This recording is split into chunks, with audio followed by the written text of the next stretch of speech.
Informar ao cliente quais impostos devem ser recolhidos e como declarar à Receita Federal o valor recebido numa negociação imobiliária não é uma obrigação do corretor de imóveis, mas pode ser um diferencial no cotidiano de trabalho.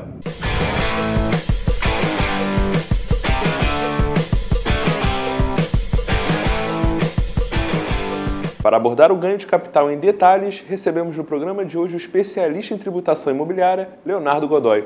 Obrigado pela presença, Leonardo. É um prazer mais uma vez recebê-lo aqui na TV Cresce Rio. O prazer é todo meu, Caio.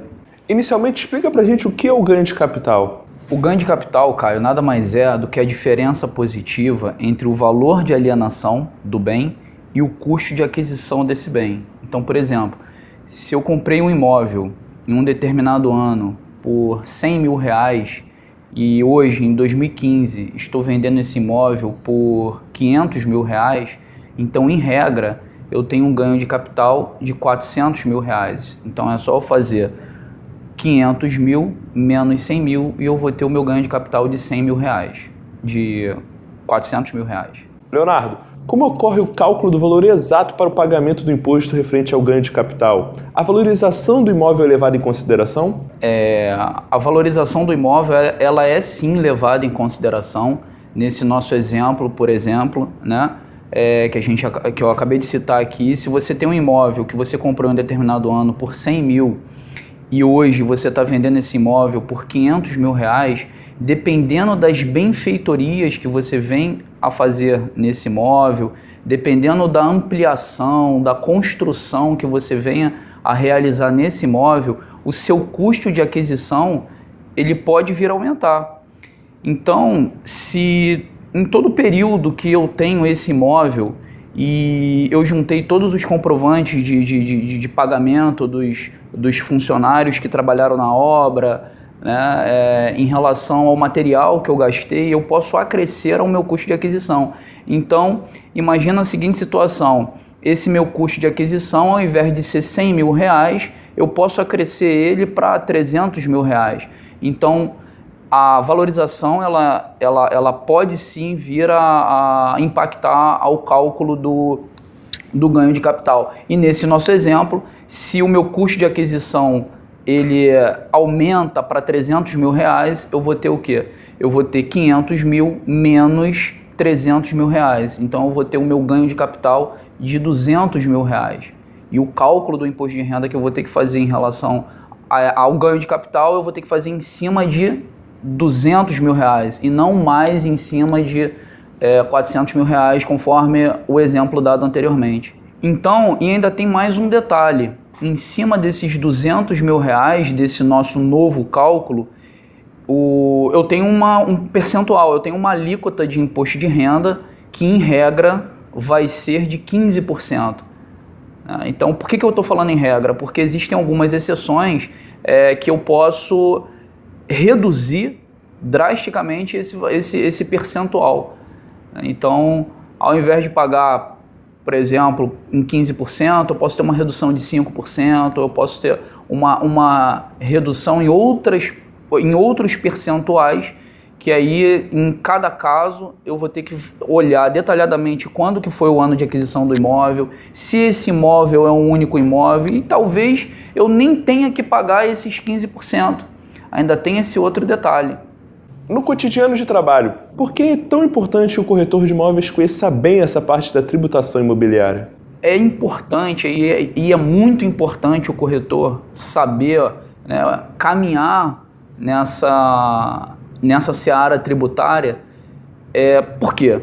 Porque ele vai dar mais segurança para os clientes dele, ele vai dar mais segurança jurídica ao dar uma consultoria imobiliária, ele vai dar uma segurança na hora de fazer um negócio jurídico. E ainda tem outro detalhe: o corretor, sabendo trabalhar um pouco mais com a parte tributária, ele vai abrir um leque de oportunidade para ele, que é o diferencial dentro do setor imobiliário. Então, além da documentação que ele tem que saber, além das certidões, além da elaboração de contrato que ele precisa saber fazer, se ele souber essa parte tributária, ele vai ter um leque de oportunidade muito maior que talvez outro corretor concorrente dele possa vir a não ter.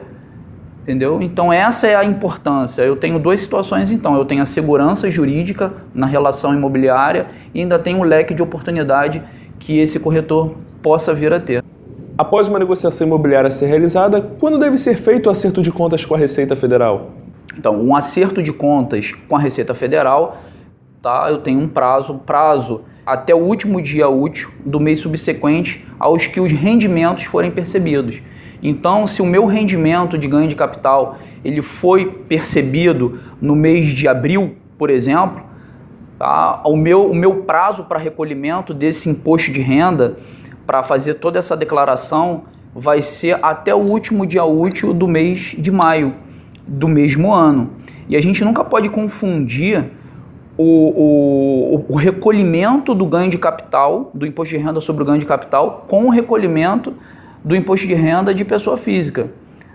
Tá? Então são duas situações diferentes, dois aspectos temporais diferentes que o corretor de imóvel, o profissional da área imobiliária precisa ter nesse momento. Leonardo, e se por acaso o prazo não for respeitado, o contribuinte deverá pagar algum tipo de juros ou multa? É extremamente importante essa questão da não observância do aspecto temporal do recolhimento. Então, se o contribuinte ele vier a ultrapassar, extrapolar esse prazo para pagamento, a multa irão incidir multas e juros, tá, sobre o imposto de renda devido. Tá? A multa ela é em até 20% em relação ao imposto de renda devido sobre o ganho de capital. Existe a possibilidade de que na alienação de imóveis o contribuinte tenha desconto ou até mesmo isenção do imposto pago à Receita Federal? Existe sim, existem alguns aspectos muito importantes em relação a essa questão. A Lei 11.196 e o Decreto 3.000 de 99, ele abarcou algumas possibilidades. Que possibilidades são essas? Eu tenho a possibilidade de ter isenção total em relação ao meu ganho de capital, tá? Se eu tiver apenas um único imóvel no meu nome e esse imóvel ele for vendido, ele tiver um valor de alienação de até 440 mil reais. Então esse é o primeiro aspecto. Um único imóvel e esse imóvel for vendido no valor de até 440 mil reais. O outro aspecto é em relação ao bem de pequeno valor. Se eu tiver um bem de pequeno valor, eu vou ter isenção também total em relação ao imposto de renda. E o que seria um bem de pequeno valor para a legislação? Seria um bem no valor de até 35 mil reais. Então, se eu vender um imóvel edificado e que esse imóvel tenha um valor de até 35 mil reais, eu vou ter uma isenção total em relação ao imposto de renda. Existe outra situação em que eu vou ter também uma isenção total, que é o chamado período de graça. Tá? Então, um exemplo bem prático, se eu vender um imóvel atualmente por R$1 milhão, o meu valor de alienação foi R$1 milhão e eu tive um custo de aquisição de R$500 mil, o meu ganho de capital em regra vai ser R$500 mil, 1 milhão menos 500 mil, R$500 mil. O imposto de renda que eu vou ter que pagar em regra seria de 15% sobre R$500 mil. Então, se eu vender esse imóvel hoje por R$1 milhão e adquirir um outro imóvel em até 180 dias pelo mesmo valor, eu estou no meu período de graça, que é o período de 180 dias. Logo, a consequência qual é? Eu não terei que pagar imposto de renda sobre esses R$500 mil que eu teria de ganho de capital. Então, esse é outro aspecto. Um ponto muito importante em relação ao período de graça seria a questão de ser um imóvel residencial. Né? Eu não tenho essa possibilidade, a legislação ela não me dá a possibilidade do período de graça se for um imóvel comercial. E aí a pergunta que se faz é a seguinte: professor, em relação à classificação de um imóvel residencial, quem diz isso para mim? Quem vai te dizer isso vai ser a legislação de zoneamento urbano do município, do imóvel. Então é preciso que o corretor de imóvel ele se atente a essa questão. Tá? Eu preciso olhar dentro da legislação de zoneamento urbano do município, o que seria um imóvel residencial para aquele município.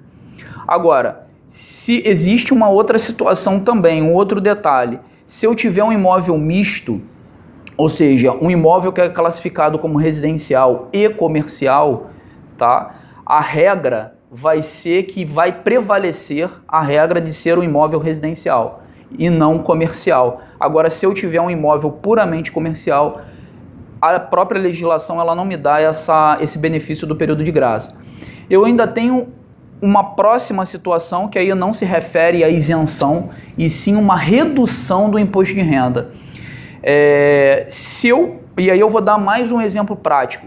Se eu adquirir um imóvel em 1988 e estou vendendo esse imóvel hoje por R$1 milhão, nesse exemplo prático, né, eu adquiri por R$500 mil lá atrás e estou vendendo hoje por R$1 milhão. Claro, a moeda, né, ela teve ela precisou ser corrigida, a moeda mudou, né, de 69, que é a tabela dessa redução, de 69 a 88. Então, o que o legislador fez? Ele deu uma redução em relação a essa venda. E ainda tem uma próxima situação, que é a questão da redução, né? A redução do imposto de renda. Então, o que acontece? De 69, os imóveis adquiridos em 1969 a 1988, existe uma tabela, tá, lá na legislação, lá na Lei 11.196, que ela faz uma redução em relação ao imposto de renda. Que redução seria essa? Eu teria lá em 69 um patamar de redução de 100%, e até 88 eu venho reduzindo o meu percentual. Então vem de 100% em 69 até 1988, que é 5%. Então, por exemplo, num exemplo prático, imagina a seguinte situação: eu estou vendendo hoje o meu imóvel por R$1 milhão e adquiri esse mesmo imóvel em 1988 por R$500 mil. Então, em regra, o meu ganho de capital vai ser de R$500 mil. Só que eu teria que pagar 15% de imposto de renda em cima desses R$500 mil. Só que, como o ano de aquisição foi em 1988, em relação a esse imposto de renda de 15%, calculado, já pronto para realizar o pagamento, eu ainda preciso fazer um novo cálculo, que é uma redução de 15% em relação a esse valor. Então eu tenho aí 15% de pagamento do meu imposto de renda e uma redução do imposto de renda de mais 5%. Então, por isso que eu falei lá naquela primeira pergunta que você fez para mim, que o valor da alíquota do imposto de renda, ela seria em regra de 15%. Ela é de 15%, mas eu tenho algumas situações que vão reduzir essa alíquota. E ainda tem uma última situação, tá? Que são o trabalho com os fatores de redução. Eu tenho 2 fatores de redução, que aí nós não podemos confundir com essa tabelinha de 1969 a 1988.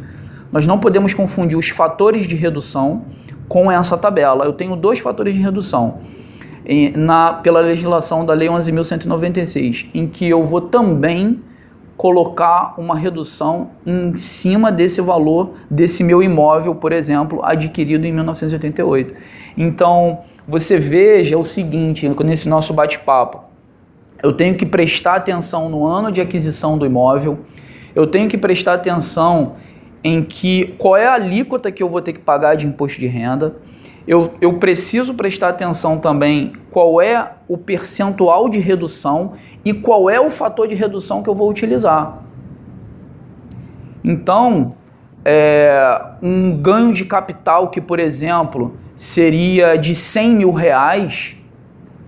se eu for aplicar todo esse percentual que eu estou colocando aqui, esse meu ganho de capital ele pode ser reduzido a um patamar de R$45 mil, por exemplo. Então, eu vou fazendo as aplicações gradativamente. Eu tenho que prestar sempre atenção nesses resultados. Como ocorre o recolhimento de impostos quando se trata de imóveis recebidos por herança ou doação? Em relação aos imóveis recebidos por herança e doação, eu tenho alguns aspectos. Imagina que o meu avô, tá? Ele adquiriu um imóvel em 1946 e o meu avô veio a falecer, tá? Em 1988. E hoje, em 2015, nós concluímos todo o procedimento, todo o processo de inventário em relação a esse imóvel. Em relação à herança, o que eu tenho que prestar atenção, Caio? Eu tenho que prestar atenção na seguinte situação.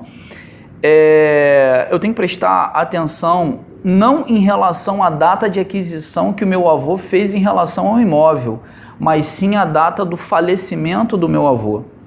Então, não adianta eu verificar a data de aquisição. Nesse exemplo de herança, eu tenho que verificar a data de falecimento.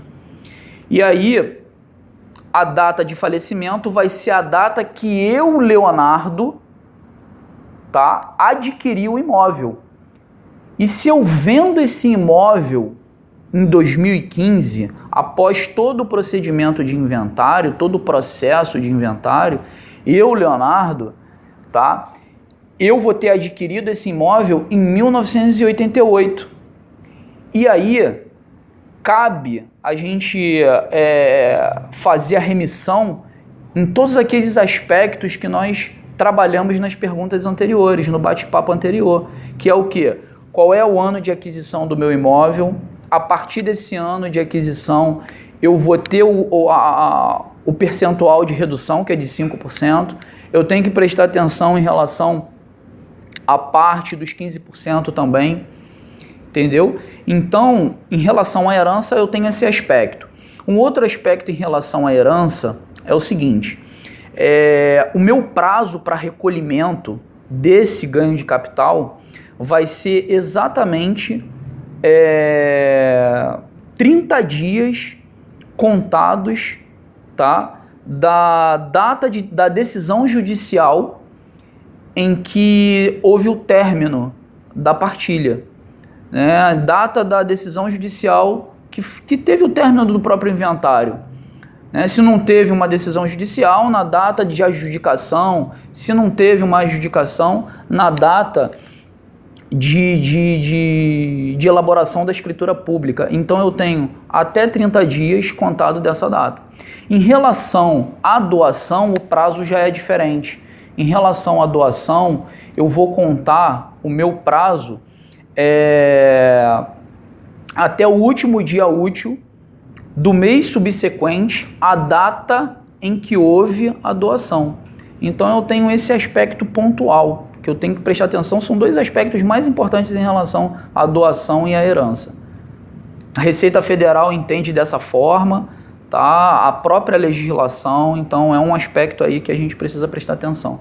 Para finalizar, deixa um recado para o corretor de imóveis que está nos assistindo nesse momento. Em relação ao último recado, né, que eu dou para vocês, corretores de imóveis, procurem sempre se especializar, né, em todos os aspectos relacionados à corretagem, não só em tributação, mas em documentação imobiliária, em relação a contratos de compra e venda, em relação a contratos de locação. Obrigado pela presença e pelas informações, Leonardo.